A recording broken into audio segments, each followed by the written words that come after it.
Всем привет, меня зовут Марина. Сегодня у нас в гостях Алексей Синтизов. Я правильно сказала? Да. Всем привет, меня зовут Марина. Сегодня у нас в гостях Алексей Синтизов, гордость школы. И первый вопрос. Расскажи о себе. Но я, получается, являюсь старшеклассником. В прошлом был председателем Алых парусов. По сей день сейчас у нас, получается, Паша Нажнинов, председатель. Сам я активист школы, был недавно на день самоуправления заместителем директора, дублером директора. Заместителем директора у нас были наши активисты из Совета старшеклассников. Также я являюсь председателем первичного отделения компостдетства в нашем кружке, где Марина также у нас ходит. Отсылочка. Ну и в целом такой активист по городу, по школе. Раньше также был в разных организациях. А что случилось? Она не работала, что ли? Что тебя привело к активизму? В целом меня пригласила Анна Александровна, можно сказать. На 1 сентября я был, стоял с табличкой 1 Г, и потом так началось, что я был в педклассе, меня звали на мероприятие, я всегда соглашался. Но я всегда так, за любой движ, там, где-либо поучаствовать. Свободного времени у меня много, поэтому так как-то началось. И за то, что я, видимо, соглашаюсь постоянно, меня и зовут на мероприятие еще дополнительно. Что или кто является самой большой гордостью в твоей жизни? Наверное, моя мама, так как она всегда меня поддерживала.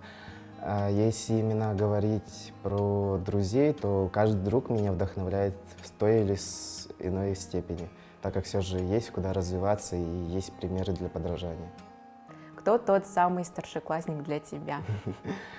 Если вспомнить, то, наверное, это Владлен, выпускник нашей школы. Также, я как знаю, он вернется в нашу школу как учитель. Он сейчас обучается, получается, в университете либо где. Но он иногда приходит в нашу школу, поэтому я рад его увидеть. Особенно, когда в ЦДИ сидим и просто разговариваем по душам. Но для меня все же, как старшеклассник, активист, больше он примером. Расскажи о своем хорошем совете, который принес тебе хороший результат в жизни. Мне один человек посоветовал не зацикливаться на своих проблемах, потому что если зацикливаться на проблемах, то их будет все больше, больше и больше. Поэтому как-то чем больше ты зацикливаешься, тем больше нервничаешь. Нервы, можно сказать, не восстанавливаются. Поэтому вот так. Особенно на мероприятиях, если ты зацикливаешься на своих неуспехах, то это к лучшему не приведет. Поэтому вот так. Каковы твои амбиции на будущее и как ты планируешь использовать полученные в школе знания и опыт, чтобы гордиться ими? Наверное, то, что я постоянно ведущий, у меня с каждым таким мероприятием все же развиваются ораторские навыки. Хотя я, конечно, не прям чтобы лучший ведущий, но все же как-то опыт дает о себе знать, особенно когда ты выступаешь на сцене. Раньше, когда я в первый раз выступал на сцене, то очень сильно нервничал, трясло, руки потели. А со временем все это все меньше, меньше как-то волнует. Поэтому думаю, когда я поступлю в ВУЗ, то у меня будет хорошая база, чтобы быть ведущим, выступать на сцене, так как все же активизм у меня никогда не пройдет. И тем более движение первых распространяется и на студентов. Поэтому я и буду будущим активистом. Как ты попал в движение первых? Как у нас все попадают, это просто там просят зарегистрироваться, а в целом у нас есть еще группа быстрого реагирования движения первых, получается, по городу. И мы участвуем в мероприятиях. Туда нас позвал Паша как активистов. И еще я являюсь частью движения первых как компостдетства, потому что мы первичка и часто участвуем вместе с детским общественным советом при главе городского округа и часто с ними участвую в мероприятиях городского уровня. А как ты попал в компостдетство? В компостдетство это у нас, получается, кружок вожатского отдела во дворце. И туда, получается, нас позвала Владислава Вадимовна. Пришла на родительское собрание было, и она пришла туда рекламировать свой кружок. И мне мама просто говорит, там какой-то кружок есть на лидерство, может, запишешься? Я такой, у меня что-то свободного времени много, поэтому вот и записался. Владислав Вадимовна прям хороший руководитель. Да. Если бы тебе предложили провести день в роли директора школы, какие изменения или мероприятия ты бы внедрил, чтобы повысить гордость ученика в свою школу? Наверное, бы в целом мероприятие более расширил бы и начал вместе с другими школами проводить что-то общее. Потому что чем больше привлечено школ, также сотрудников городского округа, то можно более глобальные мероприятия создавать на базе нашей школы. Но в нашей школе и так проводятся такие мероприятия, но можно больше создавать, по идее. Ну и, наверное, самое такое более банальное — улучшить питание в нашей столовке. С каждым годом все дороже, дороже, дороже. И еще у меня была раньше идея, я в совет старшеклассников шел, чтобы сделать коммунарские сборы с ночевкой. Но, к сожалению, такое нельзя, там по уставу школы вроде. Также еще там есть свои риски, то, что нужно собирать соглашение с родителями, и высокий шанс получить травму у детей, поэтому как-то это отменилось. Потом уже свои дела появились, и не до этого уже было. Какие твои достижения вызывают у тебя гордость?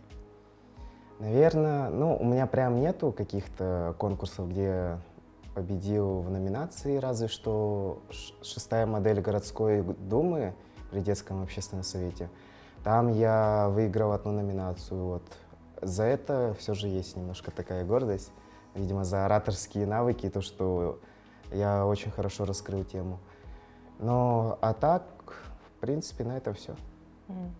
Как бы ты описал нашу школу другому человеку? Ну, сказал бы, наверное, нашу, так скажем, кричалку, то, что 31 всегда первое. А так можно ему рассказать про наши мероприятия, про наших учителей и в целом учеников. Как ты реагируешь на критику в свой адрес? Если это мне мало знакомые говорят, то я как-то и не воспринимаю критику.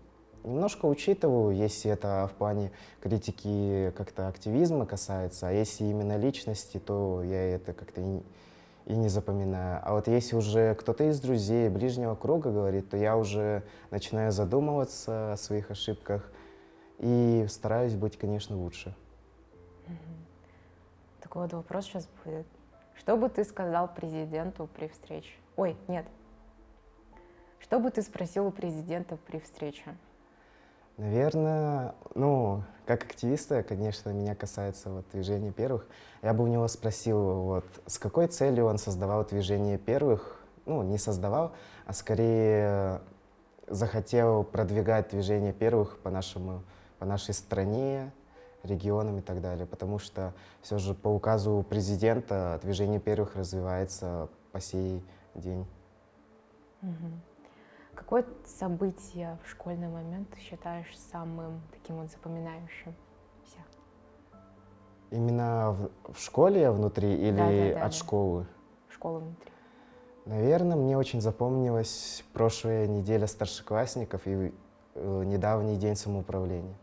Потому что неделя старшеклассников было первое мероприятие, когда я был в совете старшеклассников.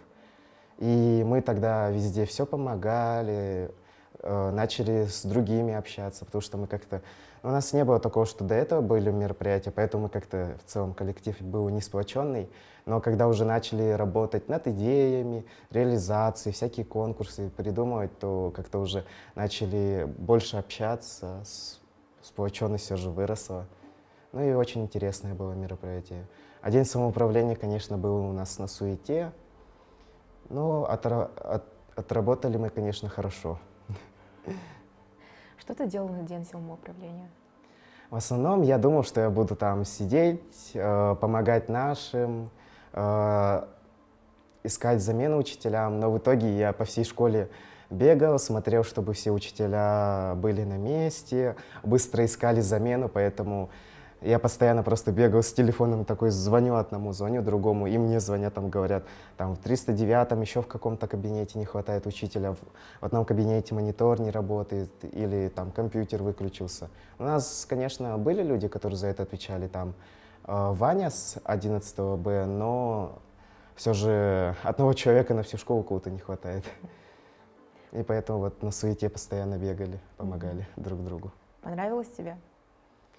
В целом, да, но тогда я посмотрел просто, сколько я шагов сделал, я был в шоке. Я, конечно, много хожу, но тогда просто по школе туда-сюда бегать, это было, конечно, тяжело. Без чего ты не можешь прожить ни дня?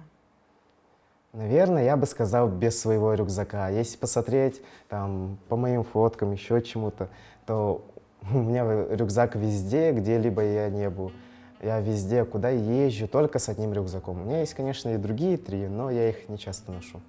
Потому что у меня в рюкзаке все мои вещи, там, пауэрбанк, зарядки, про запас вещи какие-нибудь, там, может, салфетки, спирт. Также мой мерч на всякий случай, там, флешка, еще что-нибудь, зеркало. Это без рюкзака как-то тяжеловато. Даже я, когда выхожу на улицу, там, может, мусор вынести, мне как-то без рюкзака неудобно, непривычно. Твой любимый учитель? Наверное, хотел бы выделить 3 учителя. Это Петр Григорьевич. Он учил меня в 9 классе с 5 вроде или 6 по обществу и истории. И, конечно, мой классный руководитель Анна Александровна. Ну и Варлам, конечно. Он у меня тоже с 6 класса, что ли, учит по английскому. Так что знакомы долго. Ага. Было ли такое, что ты боялся в начале своего активизма подойти к человеку, познакомиться? Ну, было такое, особенно когда я, получается, летал на слет старшеклассников-наставников Орлята России Владивосток. Я тогда все же как-то побаивался с кем-либо познакомиться, особенно с нашими ребятами с УУСов, с районов, так как я все же якутский не знаю, они больше там между собой только на якутском разговаривали как-то, поэтому было трудно найти общий язык. Поэтому я больше тогда общался с ребятами из других городов, а не с нашей республики. Но с опытом как-то, с мероприятиями коммуникабельность все же возрастает. Поэтому как-то сейчас подойти к человеку и просто сказать там: «Привет, меня зовут так-то, ты с какой школы, там, давай, может, обменяемся контактами, там, может, на ТГ-канал там твой подпишусь, или ты на мой», что-то такое. Поэтому вот как-то сейчас уже попроще будет. Какими качествами должен обладать активист?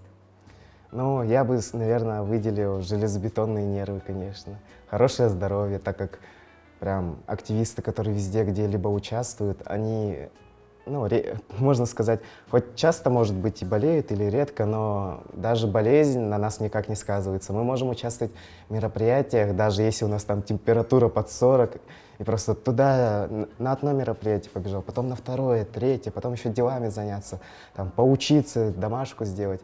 Поэтому, как у нас все же говорят в активистах, таких более таких опытных, то, что мы отдохнем только, наверное, в гробу. Минус активизма? Наверное, по учебе, наверное, чуточку бьет. Ну, тут, наверное, от человека зависит. На меня как-то на учебу, наверное, сказывается, так как я все же пропускаю много.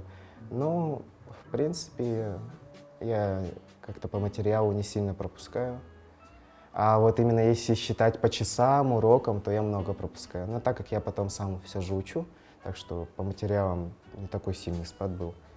И еще бьет немножко, все же, как я и говорил, по здоровью, потому что потом после каких-то дней, когда у тебя просто мероприятие всю неделю, потом тяжело восстанавливаться, как-то морально устаешь.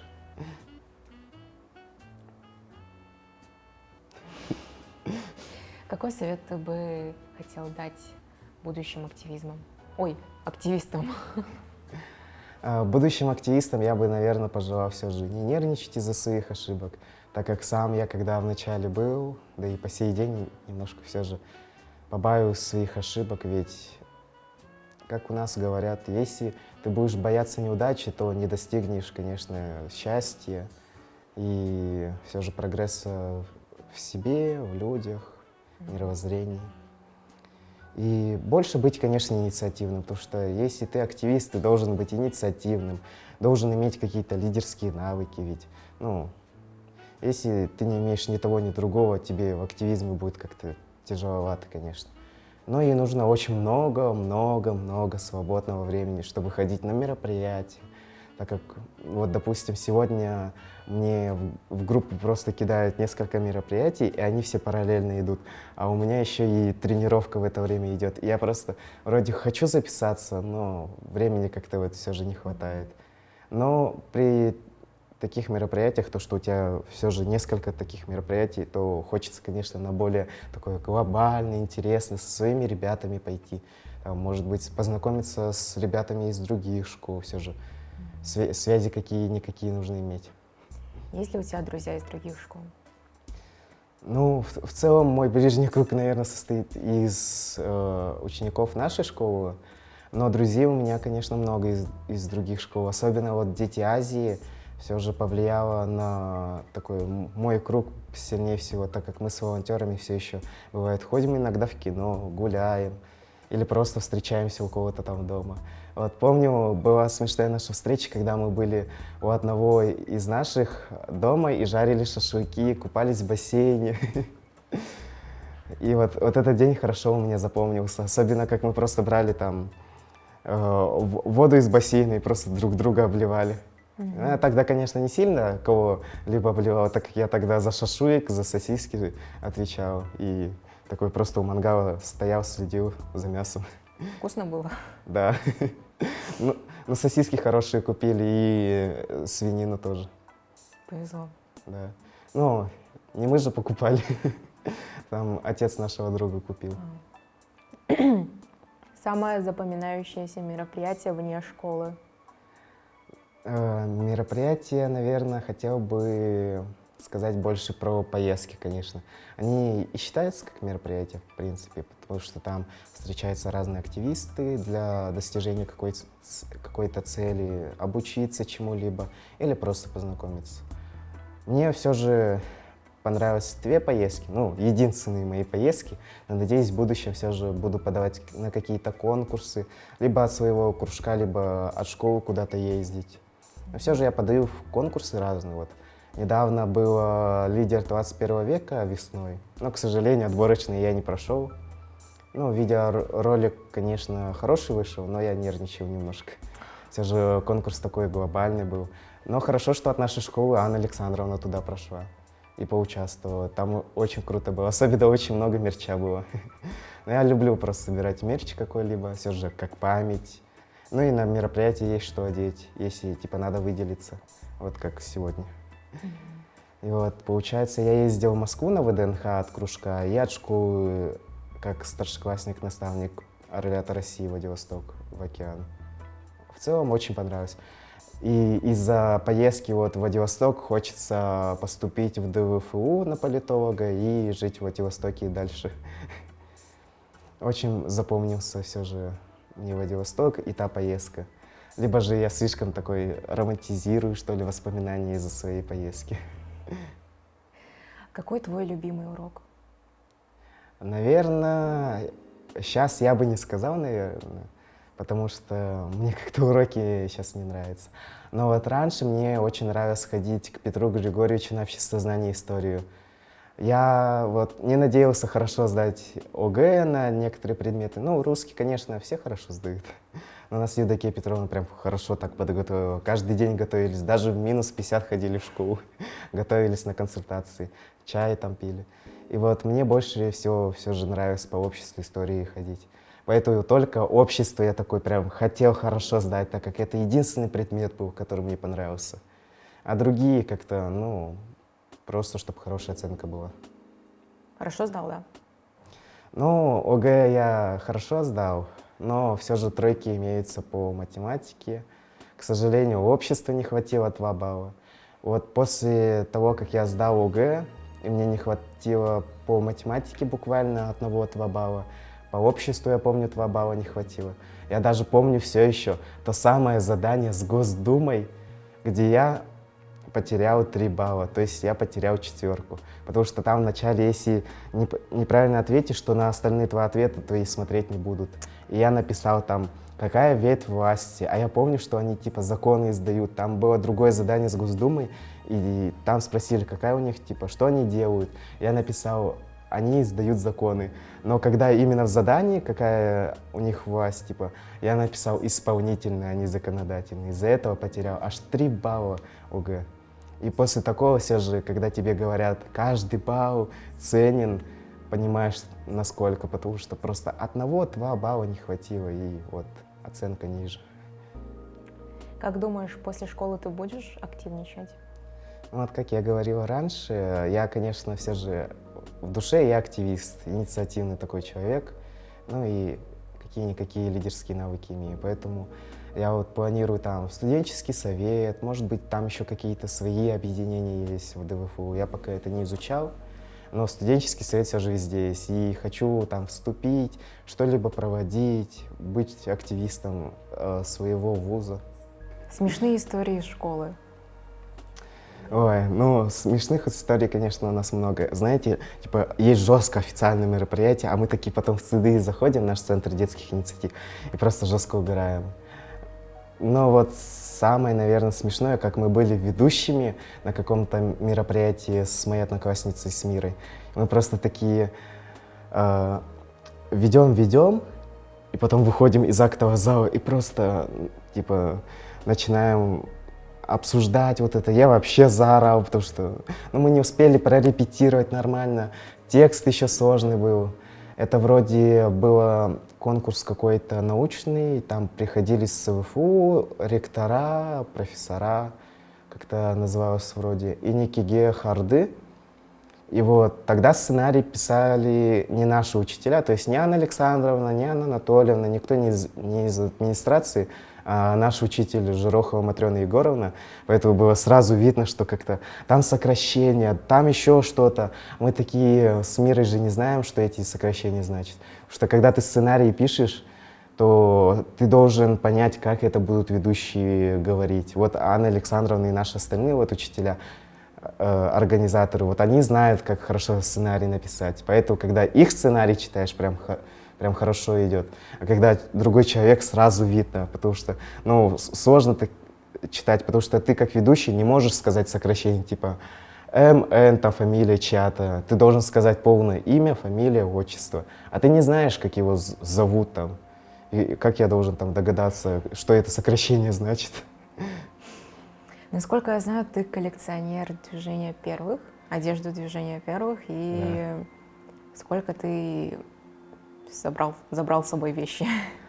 Ой, я бы сильно не посчитал, но, допустим, с собой у меня вот кофта, и у меня всегда вот в рюкзаке лежит флешка. Так у меня еще есть 2 значка. Вчера вот новый значок получил, такой беленький. Есть стандартный такой квадратный значок, который я одеваю на костюм, когда у нас мероприятие, там еще что-то. Еще у меня есть одна футболка, еще вроде... мне еще Паша подарил галстук движения первых, такой синий, и за это я ему в обмен дал значок Палестины, либо кого-то еще. У нас просто на Дети Азии там раздавали, какая-то страна, значки, и очень понравились, конечно, но как-то значок кого-то не нужен. Где я его буду носить? Это же как-то странно носить на мероприятиях или в школе значок там другой страны с их флагом, как-то не патриотично, что ли. И странно. Поэтому обменял, и теперь у меня еще есть галстук. А так еще планирую очень много мерча собрать. У меня еще вроде есть то ли галстук еще один, то ли что, вот сам не припомню, а то все же как-то мерча движения первых у меня хоть и много, но не сказал бы, что больше, чем остальных. Так как у меня есть и Орлята России, там еще Юная Армия, вон, кружка моя. А так, в целом, надеюсь, много собрать в будущем. Я вот вчера видела кеды у девочки движения первых. Да, вот кеды, конечно, у нас редкий мерч, как и там жилетка всякие, куртки. Я вот смотрел у прошлого руководителя правления движения первых, у него в каждом видео просто новая какая-то куртка. И как я знаю, как нам говорили руководители, что это его личный, то есть у никого почти больше таких нету. Все же он руководитель, конечно, но у него очень крутые такие прям куртки движения первых. Только вот сейчас там он сменился, Гуров стал то ли За в целом активизм, то ли за что отвечает, а сейчас председатель правления у нас Орлов. Просто так выдают ли мерч? Мерч в целом раздается как раздатка на разных мероприятиях, особенно на слетах. У нас в Владивостоке прям очень много мерча дали. Ты был вожатым? Ну, получается, я вожатым не был, но планировал летом быть в Лике, лагере имени Каландрашвили. Но, к сожалению, так как я на первый сезон не мог из-за Дети Азии, я хотел на второй сезон. Но у нас там много старичков опытных вернулось, там Владлен, там наши многие выпускники, активисты. И поэтому, к сожалению, меня не взяли, так как места не было. Но, как мне говорят, то, что хорошо, что не пошел, так как я потом поехал в Сочи, отдохнул, там новые воспоминания о поездке. Но все же хочется вожатым как-то поработать. Но, к сожалению, так как я поступаю в ДВФУ, мне придется сразу ехать, как сдам экзамены в Владивосток, и там уже обживаться. Как прошло твое лето? Лето мое все же прошло хорошо, самое запоминающее мое лето. Я постоянно все же, можно сказать, гулял с утра до ночи со своими друзьями. И еще мои друзья шутят, что я жил в кинотеатре, потому что я каждые 2-3 дня ходил вот в кино. Вот.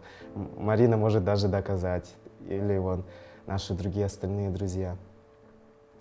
И получается, я просто мог на нон-стоп пойти, или до этого пойти просто на фильм, а потом на нон-стоп, а потом с утра еще, там, может, с родителями куда-то тоже сходить на фильм.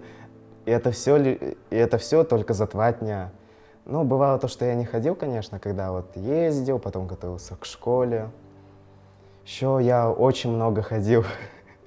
Если считать мои шаги, то я, может быть, всю землю бы обошел. Потому что просто ходить, допустим, с района нашего школы там, до Мархи пешочком, а потом обратно, а потом еще и пойти в кино, и это, конечно, немножко много сил тратит и времени. Ты считал, сколько шагов за лето было? Ну, в ВК шагах, конечно, могу посчитать, но там 1 миллион с лишним все же собралось, что я очень много ходил. Это и бывало очень то, что много. я просто там где-то утром выходил, а потом возвращался только утром.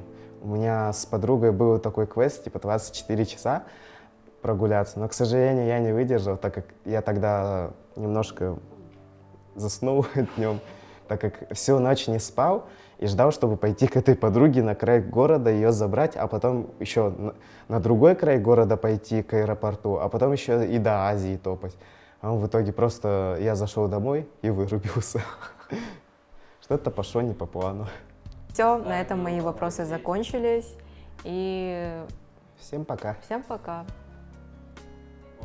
Может, наоборот? С вами были Алексей Синтизов и... Синтизов. Егорова Марина. А нет, давай типа ты скажешь мое имя, а я твое. Давай. Только ты покажи на меня тут. С вами сегодня был Алексей Синтизов И Егорова Марина. всем пока. Пока-пока.